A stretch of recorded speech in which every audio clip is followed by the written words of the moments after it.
Find the domain and range of F X is equal to 1/x² plus 1। देखिए, इसकी हमें domain और range दोनों निकालनी है। सबसे पहले तो हम बात करेंगे डोमेन की। डोमेन के लिए सबसे पहली कंडीशन ये होती है कि जो भी डिनोमिनेटर में होता है उसको इक्वल टू 0 रखते हैं। x² is equal to -1। अगर हम रियल नंबर की बात करें तो x² जो है आपका -1 कभी भी नहीं आएगा, चाहे मैं x को कुछ भी रख लूं।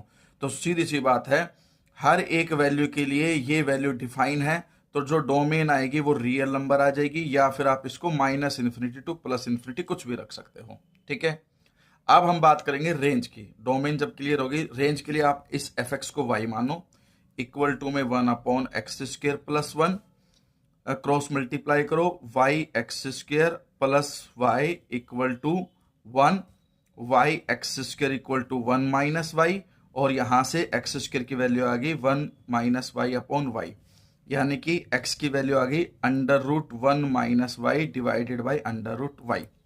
अब एक चीज तो क्लियर थी, यहां से x को चाहे हम कुछ भी पुट करें, y यानी कि हम ये y लेके चले थे, 0 कभी आ नहीं सकता है, तो इसलिए एक कंडीशन तो क्लियर है कि y ग्रेटर देन 0 है ही। उसके बाद रूट के अंदर 1 माइनस वाई है, उसकी कंडीशन ये होती है कि 1 माइनस वाई हमेशा पॉजिटिव होना चाहिए, यानी कि ग्रेटर देन इक्वल टू 0 होना चाहिए।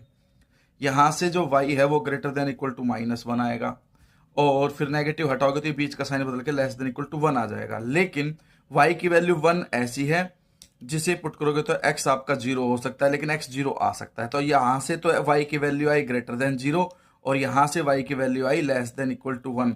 तो हमारे पास रेंज क्या आ गई? रेंज आ गई कि भाई greater than 0 but less than equal to 1। ध्यान रखना, यहां पर इक्वल टू 0 नहीं है, क्योंकि x की कोई वैल्यू हमारे पास ऐसी है ही नहीं जिससे फंक्शन आपका 0 हो सके। ठीक है, और जब y की वैल्यू 0 आएगी ही नहीं तो रेंज में भी नहीं आएगा।